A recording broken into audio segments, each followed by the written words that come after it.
Time now for Dogs in the Draft, presented by Kroger. Hello, everybody. I'm Brandon Adams. Welcome in. We've got DawgNation's Connor Riley on the way as we talk about one of the former Georgia players that could factor prominently in the upcoming NFL draft discussion. That's Georgia defensive lineman Malik Herring. And unfortunately, Connor, you hate to begin a discussion this way, but for Herring, it's the opportunity to try to overcome some bad news, suffering an injury there at the Senior Bowl.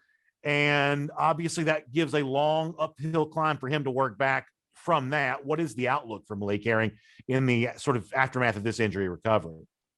Yeah, it's a bummer for Herring, given that he had played really well in his last 2 years as a starter for Georgia, and then unfortunately tears his ACL in the Senior Bowl there in early January. He's going to be fighting just to be healthy come training camp time. And for a guy who was always projected to be a later round draft pick, it's just going to be another hurdle for Herring to overcome. But I do think he's got some potential here, especially given he wasn't asked to do a whole lot in a specific role at Georgia, but just because he wasn't asked to do that doesn't mean he can't do some of the things as a 3-4 defensive end that make him an impact player.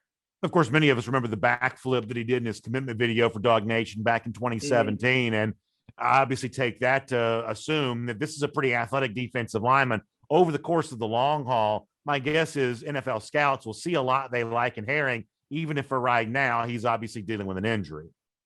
Right. How much of that athleticism Herring is able to get back will go a long way in determining his NFL career. But I think with the position that he played at Georgia, he can be a 3-4 defensive end in the NFL and maybe even be a bit more disruptive than he was at Georgia. Think of a 3-4 team like maybe, say, the Chicago Bears or the New England Patriots to like to have a versatile defensive front.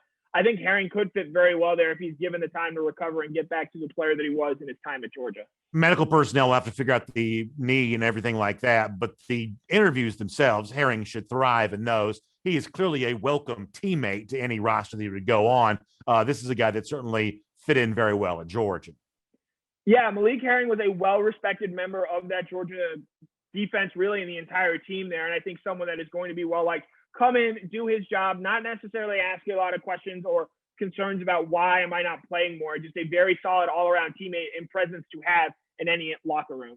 And speaking of being liked by everyone, that's certainly what we can say about our friends at Kroger, even going the next level when it comes to the free pickup option. That's right. You can have the most convenient grocery experience of all when you go online, Kroger.com, place your order, pick a time that's good for you to come pick it up. The folks at Kroger will go through the store, carefully select all your items, and then bring it right out there to you when you arrive. And the best news is it's free on orders of $35 or more. So check out free pickup, the option available to you from Kroger today. Thanks for being here on Dogs in the Draft, presented by Kroger. We'll see you again next time.